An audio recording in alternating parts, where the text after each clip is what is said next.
what's been going on, Lewis? Oh, same old stuff. Did you see? I don't know if you read the New York Post. There was an article in the New York Post today about some of the Yeah, I believe I grandchildren. did see that. Yeah, some of the grandchildren. If you have it, maybe you could put it up. Yeah, I think I've got it somewhere here. Let me see what we got.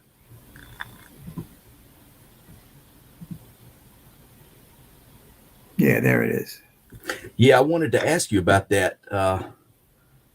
I'm sure that if John Gotti was here, he would not be happy with any of this. But the headline was Queen's grandma is mystery woman slugged by Gotti's grandsons in mob justice tune-up.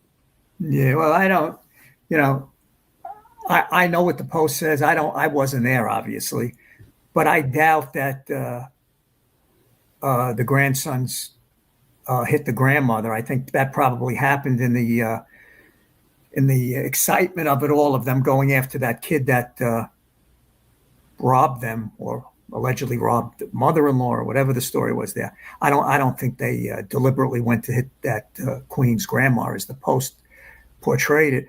But I don't know the whole facts of what really happened and who stole what or whatever. But I doubt that they went there to assault the grandmother. I think probably she just got in the mix of it all and got and got hit. I would think that was an accident. That wasn't deliberate. Right. But Yeah. When you ask what would be, obviously if John was alive, none of this ever would have went on, because number one, the kid that did the stealing never would have stole. Yeah. And so it would have been a non-entity. But you see what the thing is, and I guess it could be said of me too. John's day came and went. Yeah, he's an international figure. Everybody will know John for 100 years from now, or like John would say, for the next 5,000 years, because that's who John was. There'll never be a John Gotti in the history of organized crime.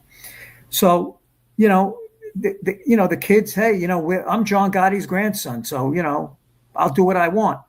But unfortunately, those days came and went, and John passed away in 2002.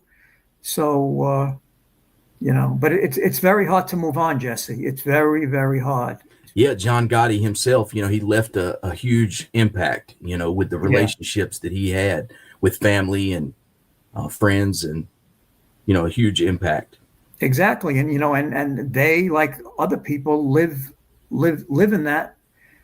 Unfortunately, it's the past, and we all know if John Gotti was alive, this never would have taken place. Mm-hmm. But it's like it's very hard to move on. John had such an impact on everybody, on Junior, on me, on the kids, on Vicky, on Angel.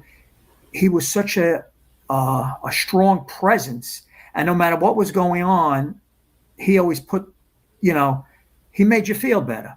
No matter how much chaos or problems any of us would have in our lives, he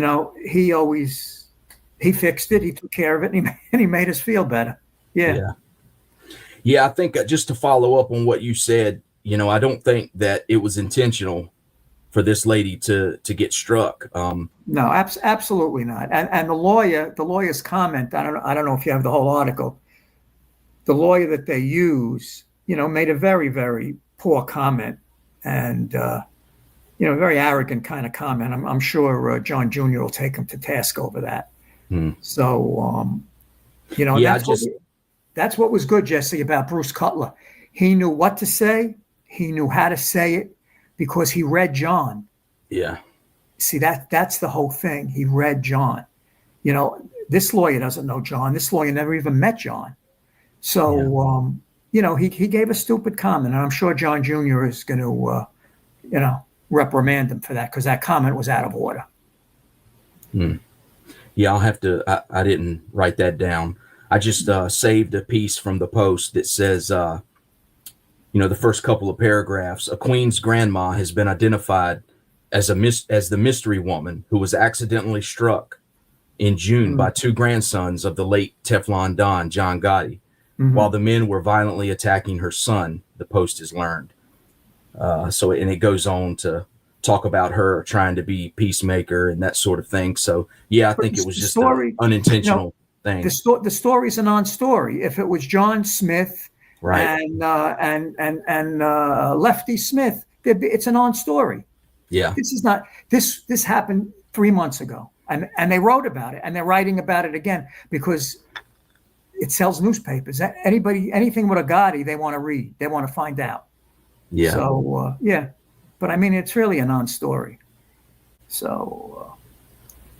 But, yeah, I think we spoke about that before. If Yeah. it was anyone else, we wouldn't be talking about it. No, It wouldn't be in the paper. Definitely not. And and like I said, the lawyer that is representing the boys in this gave a very inappropriate, unprofessional, comment. That that's be a lawyer, don't be a thug. There's enough thugs. Be a lawyer. Yeah. Know your Right. place, know your job, and do your job.